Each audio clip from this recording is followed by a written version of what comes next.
नमस्कार, स्वागत है आपका वक्त इंडिया में। मैं हूं राजन वैद। ये सब लोग जानते हैं कि इस वक्त देश में कोविड-19 के चलते जो है स्थिति चिंताजनक बनी हुई है। लगातार जो है केसेस में उछाल देखने को मिला है। जम्मू कश्मीर में भी स्थिति कुछ ज्यादा ठीक नहीं है। यहां भी कश्मीर घाटी में लॉकडाउन लगा दिया गया है एक दफा फिर से। जिस तरह से कोविड-19 पॉजिटिव केस आए हैं पिछले दिनों में जम्मू और कश्मीर में, ऐसे में कई मिथ्स भी हैं इस बीमारी को लेके, इस डिजीज को लेके।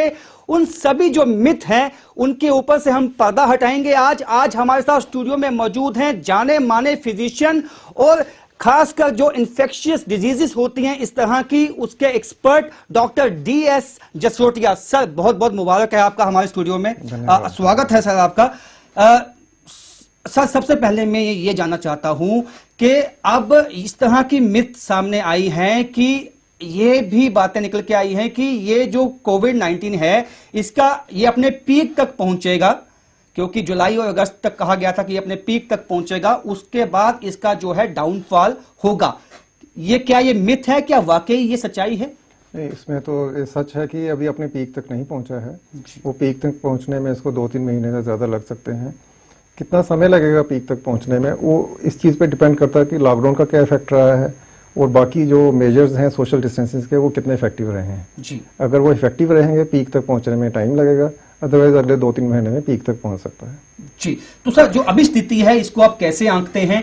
अभी जो आपने अब तक, क्योंकि मार्च में लॉकडाउन लगाया गया था, उसके बाद लगातार जो है केसेस कम नहीं हुए, अनलॉक जो है उसकी शुरुआत होती है, लेकिन ऐसे में भी जो है केसेस कहीं भी कम नहीं हुए। और फिर प्रधानमंत्री ने भी हाल ही में कहा कि हमें कोरोना के साथ ही जीना सीखना होगा। आप इसको कहां तक सही मानते हैं? देखिए, जब लॉकडाउन हुआ था तब 200 और 300 के बीच केसेस थे। आज 4 महीने हो गए हैं जी, 500 गुना केसेस बढ़ गए हैं जी। जब लॉकडाउन, बीमारी नहीं है, हमें इसके डिजीज के प्रोग्रेशन के डायनामिक्स नहीं पता है। हमें क्लियरली किसी को नहीं पता है कैसे फैलता है, कितनी तेजी से फैलता है, एक से दूसरे में कितने % केसेस में फैलेगा।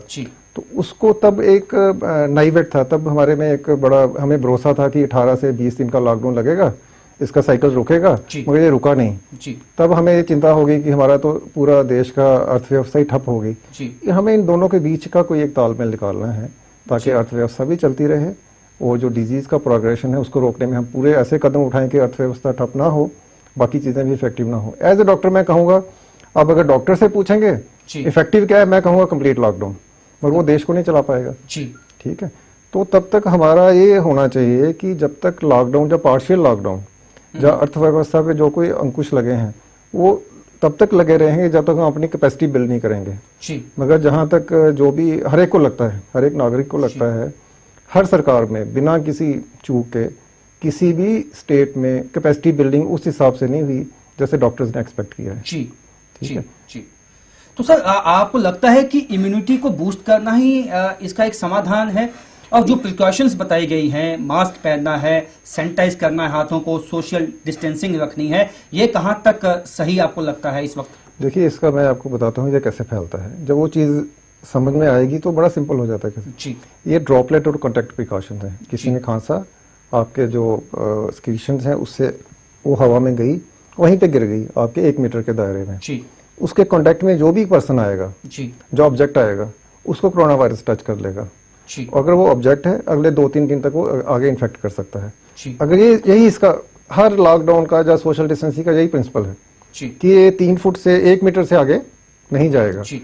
कुछ कहते हैं कि इसका एयरबॉर्न ट्रांसमिशन है, वो अभी प्रूवन नहीं है, हो सकता है या नहीं हो सकता। हाँ, कुछ एक्सेप्शनल सिचुएशंस हैं जिसमें एयरबॉर्न प्रिकॉशंस होते हैं, मगर हॉस्पिटल के अंदर ही जी। किसी को इंट्यूबेशन कर दिया, नेबुलाइज कर दिया, अदरवाइज इसका कॉन्टैक्ट और ड्रॉपलेट प्रिकॉशंस हैं। अगर आप ये 2 प्रिकॉशंस रख सकते हैं, मेंटेन कर सकते हैं, तो इसका मतलब है ये नहीं फैलेगा। ठीक है, तो एक हो गया ये। दूसरा है कि एक सरफेस पे जब बैठता है उसके बाद कितने दिन रहता है जी। देखो, जो लैब की परिस्थिति है ना वो वास्तविक परिस्थिति से अलग होती है जी। लैब में तो कहते हैं कि 9 दिन तक रह सकता है, जनरली वो कहते हैं 2-3 दिन तक रहता है, उसके आगे नहीं रहता जी। इसका मतलब अगर किसी एरिया में कोई कोविड पॉजिटिव पेशेंट गया है जी, उसको आप प्रॉपरली अगर डिसइंफेक्ट कर देंगे तो वो सही में कोविड रहित है जी। ठीक है, तो इसी चीज को आप ध्यान में रख के हर किस्म का प्रिकॉशन खुद ही आप बना सकते हैं जी। आप कह सकते हैं, बच्चा भी पूछेगा हमने मास्क नहीं पहनना, हम कहेंगे मास्क इसलिए पहनना है कि हमारी जो सिक्रीशन है बाहर नहीं जाएं। अच्छा, बाहर अगर हमें सपोज बस में चढ़े हैं, हमने बैठने से पहले सीट को डिसइंफेक्ट करने की कोशिश कर रहे हैं, क्यों हो सकता है पहले वाला बैठा हो वहाँ ये लगे हों। किसी आप हॉस्पिटल में जा रहे हैं, अगर आपने डोर नॉब को टच किया, उसको डिसइंफेक्ट करना चाहिए या नहीं करना चाहिए, क्यों? इसी में सारे प्रिंसिपल्स जो है ना सोशल डिस्टेंसिंग के, इसी में है कि ये कॉन्टैक्ट और ड्रॉपलेट प्रिकॉशन है। और सबसे अच्छी बात है कि एयरबॉर्न ट्रांसमिशन नहीं है, जैसे ट्यूबरकुलोसिस का है। अगर कोई आदमी इस रूम में दूर बैठा है, वो भी मुझे ट्यूबरकुलोसिस दे सकता है। कोविड में वैसा नहीं है। ठीक है, इसके ट्रांसमिशन के प्रिंसिपल्स लकीली वैसे ही हैं जैसे स्वाइन फ्लू के थे। तो अगर हम वो वाले प्रिंसिपल्स इधर हम पूरी तरह से अप्लाई कर सकें तो इसको काफी हद तक हम कंटेन कर सकते हैं। डॉक्टर साहब, ऐसे भी मिथ है कि पहले ये बातें कही गई थी कि जो हाइपरटेंशन के मरीज हैं या डायबिटीज जो मरीज हैं, जिनको कॉम्प्लिकेशंस हैं, हार्ट मरीज हैं, केवल उन्हीं पे ये जो कोविड-19 है ये अटैक करता है। लेकिन अब जो देखा गया है 30 से 34 साल या 30 से 40 साल की जो एज लिमिट के जो लोग हैं उनको ज्यादा टारगेट किया गया है, कोविड-19 ने जो टारगेट किया है। इसमें कोई बदलाव आया है? क्योंकि ऐसा भी कहा गया है कि पहले सिम्टम्स जो है वो सामने आ जाते थे, अब जो है सिम्टम्स भी नहीं सामने आ पाते हैं, तो इसके बारे में क्या कहेंगे? देखिए, कोविड जो 19 है ये डिजीज है जो कोरोना वायरस से फैलता है।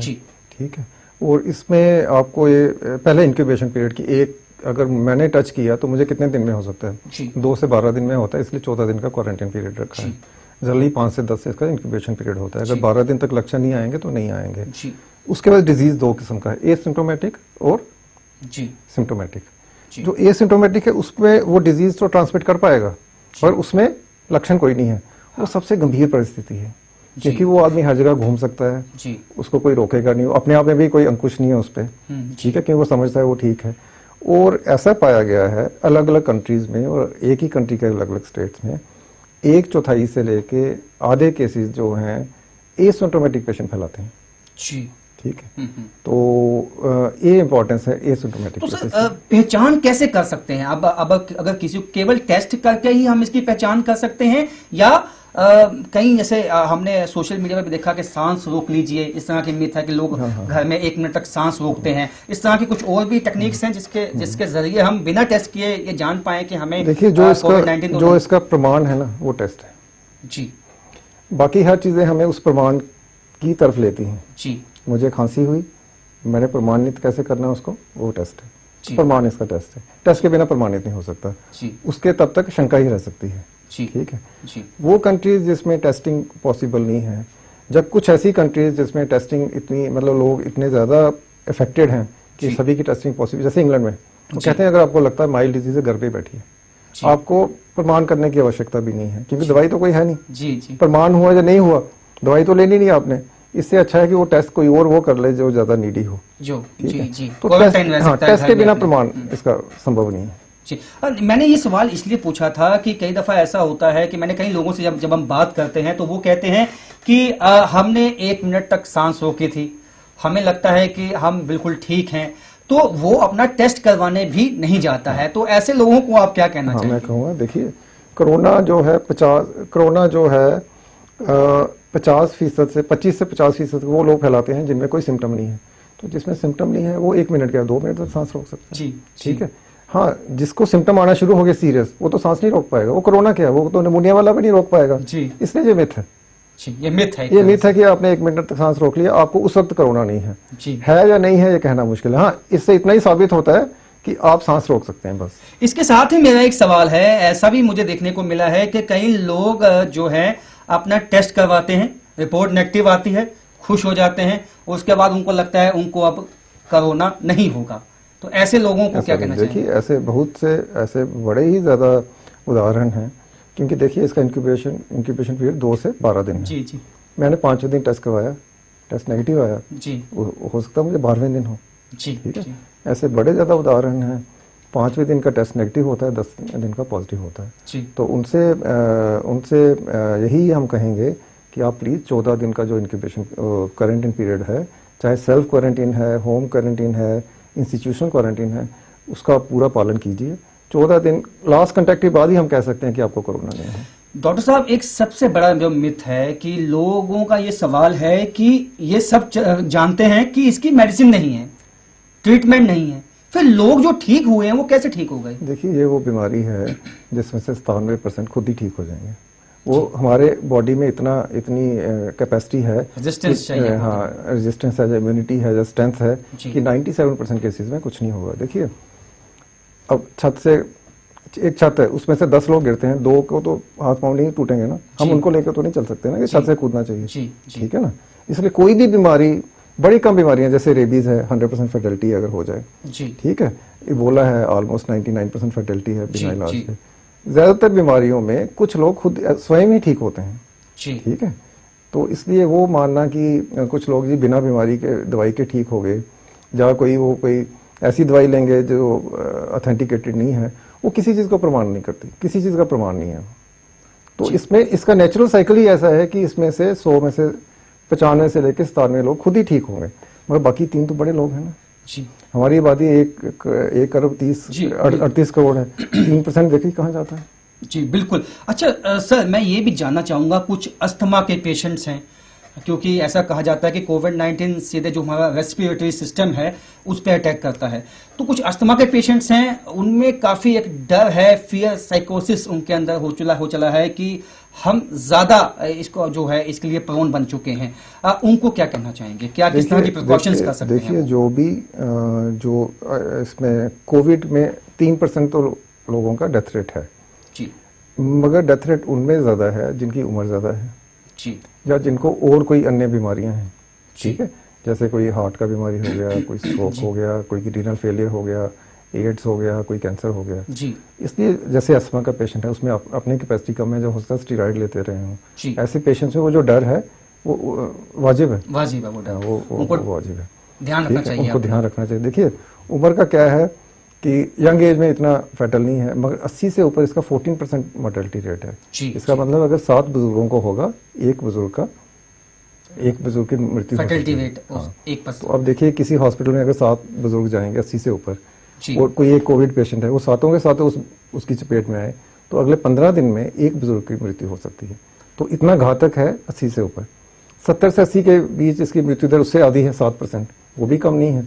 60 से 70 के बीच उसके आधी है 3.5, रफ एस्टिमेट, मगर ये वो एस्टिमेट है जो वो आदमी याद रख सकता है कि 60 से ऊपर 3.5, 60 से 70 और 80 के बीच 7, 80 से ऊपर 14% मृत्यु दर है, कम नहीं है ना, बहुत ज्यादा है। ये आबादी को देखते हुए ये बहुत ज्यादा आंकड़ा है। तो इसी तरह एस्थमा जो बाकी पेशेंट है, एस्थमा हो गया, स्ट्रोक हो गया, हार्ट फेलियर हो गया, किडनी फेलियर हो गया, लंग फेलियर हो गया, ऐसे पेशेंट्स में 5 से 10% का मृत्यु दर है जी।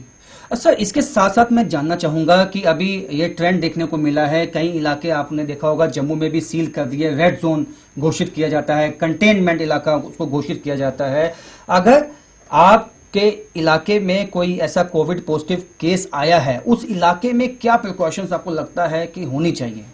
देखिए, उसमें मैं ये कहूँगा कि क्या लॉकडाउन इफेक्टिव है? ऑफ कोर्स इफेक्टिव है। किस चीज़ में इफेक्टिव है?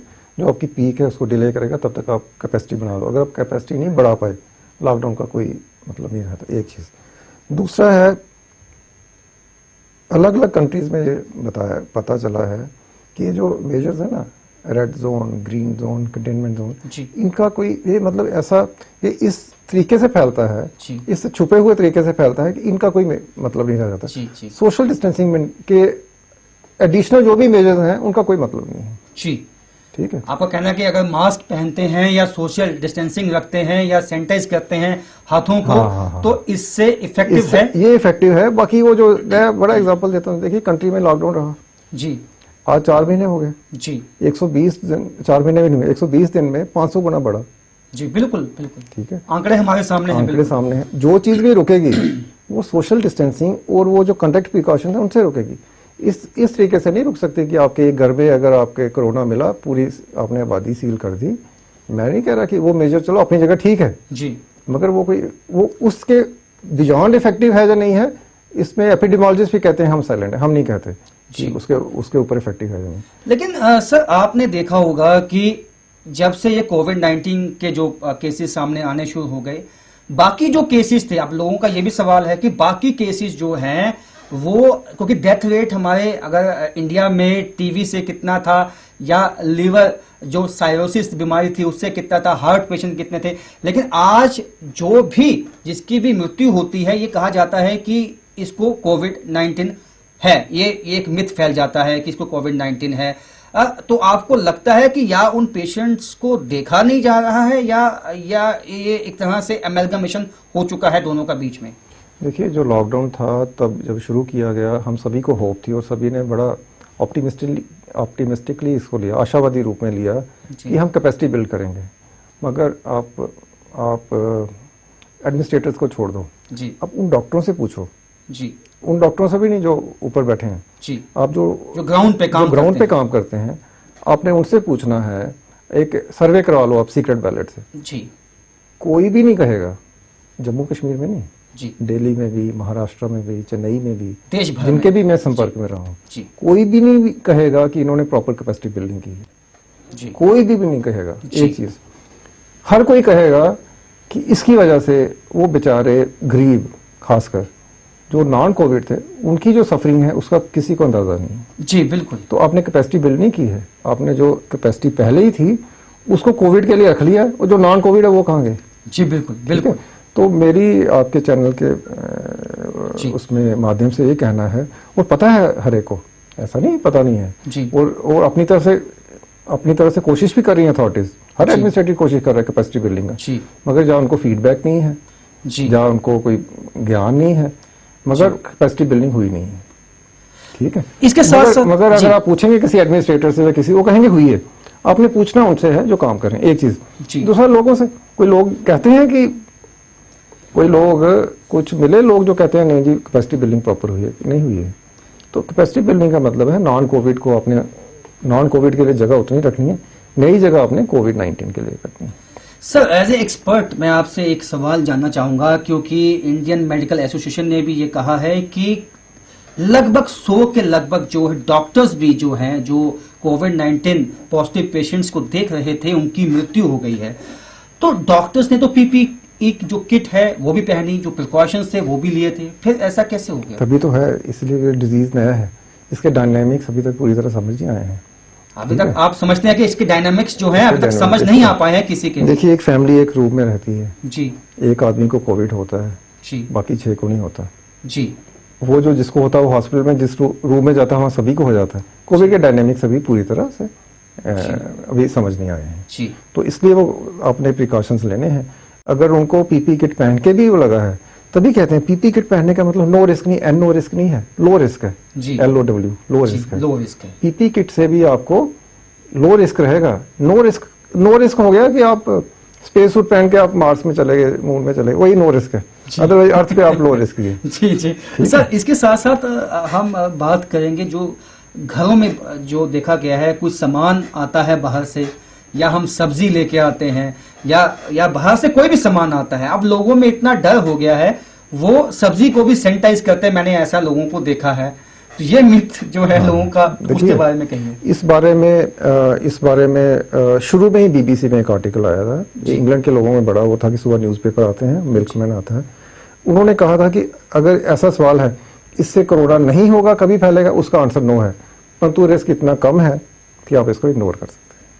बस सर, लोगों ने यहाँ तक कि जो ATM से नोट निकाले जाते हैं उनको भी बंद किया, और जो कैशलेस ट्रांजैक्शन है वो ज्यादा करते हैं। लेकिन हालांकि वो ऐसा तबका भी है हमारे देश में जो नोट जो है लेन देन का काम ज्यादा करता है। क्या जब नोट के ऊपर अगर कोविड-19 ने उसको पकड़ा है या किसी को दिया है, उससे कोविड-19 फैल सकता है? देखिए, ये सारी चीजें हैं, इनसे अगर आप कहेंगे फैल सकता है, इसका आंसर हाँ है, परंतु क्या उस दर से फैला है कि इन चीजों को बंद किया जाए, उसका आंसर नो है। एक चीज है ना, हो सकता है, एक चीज है पॉसिबिलिटी है या नहीं है। पॉसिबिलिटी या प्रोबेबिलिटी इतनी कम है कि इन चीजों को आदमी वो नहीं कर सकता। उसमें था कि अब जब होम डिलीवरी होती है, BBC में आर्टिकल आया था अर्ली अप्रैल में, होम डिलीवरी होती है तो हम वो एक्सेप्ट करें या नहीं कहें। उन्होंने कहा होम डिलीवरी से हो सकता है, परंतु होता नहीं है। बड़ा ही आपको डाउट है, आप बाहर वाला रैपर फेंक दीजिए, अंदर से ले लीजिए। कहने का मतलब था होम डिलीवरी मना नहीं करो। अगर सर, ये आपको याद होगा दिल्ली के अंदर एक पिज्जा, जब पिज्जा वाले ने पिज्जा दिया, 7 जो फैमिलीज थी उनमें कोविड-19 14 लोग पाए गए थे। क्या उसी की वजह से पाए गए? ये तो नहीं प्रूव। हाँ, ये प्रूफ नहीं हो सकता है। प्रूव है, ये तो विच हंटिंग हो गई ना जी। हाँ, इसी से मैं दूसरा, और ये बड़ा एक सामाजिक पहलू है। देखिए, जो जिसको कोविड हुआ है वो इसका विक्टिम है जी। प्लीज उसको विच हंटिंग, उसको आप उसको क्रिमिनल नहीं बनाओ जी। चाहे वो डॉक्टर है चाहे वो पेशेंट है। जी, समझ रहे हैं मेरी बात? बिल्कुल बिल्कुल। हमारे इवन अथॉरिटीज ने इस चीज को प्रमोट किया कि जिसको कोविड हुआ वो एक किस्म से वो अपराधी हो गया, अपराधी है ना। बिल्कुल सर, ये एक मिथ सा है सोसाइटी में। ठीक है, वो प्लीज आप उसको अपराधी नहीं समझ, वो विक्टिम है बेचारा, वो मारा गया, कहीं से डिजीज आया, उसने थोड़ी घर में बनाया, ठीक है ना। तो जो भी इसकी पकड़ में आया है वो अनफॉर्चुनेटली इसकी पकड़ में आया है। जी, देखिए, ब्राजील का प्रेसिडेंट इसकी पकड़ में आए हैं, वो क्या प्रिकॉशन नहीं ले रहे थे क्या? जी, बिल्कुल। ठीक है, कैनेडियन प्राइम मिनिस्टर की वाइफ आई, वो क्या प्रिकॉशन नहीं ले रहे थे? हम उनको कहें जी उन्होंने अपना गार्ड लोअर किया, वो नहीं होता, तो उनको हो सकता है। तो हमारे यहाँ तो सर इसी से मिलता एक सवाल मैं आपसे पूछूंगा। जो आपने कहा, ये एक सबसे बड़ा जो मिथ है इस वक्त हमारे समाज में, वो ये है कि जब कोई कोविड-19 पॉजिटिव ठीक होके आता है, अपने इलाके में आता है, तो लोग उससे घृणा करते हैं, उससे बात करना तक पसंद नहीं करते हैं। उन लोगों को क्या कहना चाहेंगे? एक दफा जिसको कोविड-19 हुआ है, वो ठीक हो गया है, वापस आया है, तो क्या उसको वापस हो सकता है या क्या वो फैला सकता है बाकी लोगों में? देखिए, जो अभी तक पता चला है और एनिमल स्टडीज में भी पता चला है, कोविड दोबारा नहीं होता, but it's too early to say. जी, ठीक है, अगले साल तक ही पता चलेगा दोबारा हो सकता है नहीं हो सकता। एक सामाजिक कुरीति है, इसका हल सामाजिक कार्यकर्ता है, वही इसका हल निकाल सकते हैं जी। क्योंकि फैक्ट्स उनको पता है जो इसका विरोध करते हैं जी। तो इसलिए वो जो लोकल जो सामाजिक जो भी कार्यकर्ता हैं उनका बड़ा रोल है इसमें। देखिए, कोविड ने प्रूव किया है, होगा और समझाना होगा लोगों को। कोविड एक हेल्थ इशू नहीं है, कोविड एक साइकोलॉजिकल इशू है, इकोनॉमिक इशू है, सोशल इशू है। जी, बिल्कुल बिल्कुल। सभी जो इश्यूज हैं एक साथ हैं, क्योंकि आप हमने देखा 4 महीने जो लॉकडाउन लगा, उसके बाद हमारी जो इकोनॉमी है उसको इतना ज्यादा लॉस हुआ है, जो वीकर सेक्शन है वो फाका कशी पे आ चुका है। सर, इसके साथ साथ कोविड-19 के हवाले से मैं आपसे जानना चाहूंगा कि तमाम तरह के अभी हमने दावे देखे, तमाम कंपनियां जो हैं, ऑक्सफोर्ड तक ने ये दावा कर दिया कि वैक्सीनेशन के जो हैं कोविड-19 की जो दवाई है उसकी क्लिनिकल टेस्ट जो हैं वो शुरू हो चुके हैं। दवाई आपको लगता है जल्द आज आ सकती है या आपको लगता है इसमें अभी वक्त लग सकता है? देखिए, कोरोना का जो हल है ना, जो दवाई में है जो वैक्सीन में है, जी, ठीक है, तो दवाई की जो एफिकेसी है, जो इफेक्टिव दवाई के लिए अभी कहना बड़ा मुश्किल है। मुझे तीर तुक्के वाली बात है, कौन सी दवाई तुक्का है कौन सी तीर है वो अभी नहीं कह सकते जी। तो इसलिए कोई भी नई न्यूज आती है उस पर ज्यादा खुश होने की आवश्यकता भी नहीं है, इग्नोर भी नहीं करो, मगर प्लीज अगर आप उसको आप प्रमोट करोगे ना, लोगों में एक बड़ी भ्रांति फैल जाती है। जैसे हाइड्रोक्सीक्लोरोक्विन थी जी, इन्होंने ऐसे प्रमोट की, लोगों ने वो जिनको चाहिए थी उनके लिए भी शॉर्ट होगी, वैसा करना बड़ा गलत बात है। अब आप कहो हम दे रहे हैं परंतु हमें शंका है, आप तो ऐसे प्रमोट करते हैं नहीं जी यही हल है यही हल है, वो तो नहीं होता ना। हर 1 महीने में पता चलता जो पिछली दवाई थी वो नकारा है।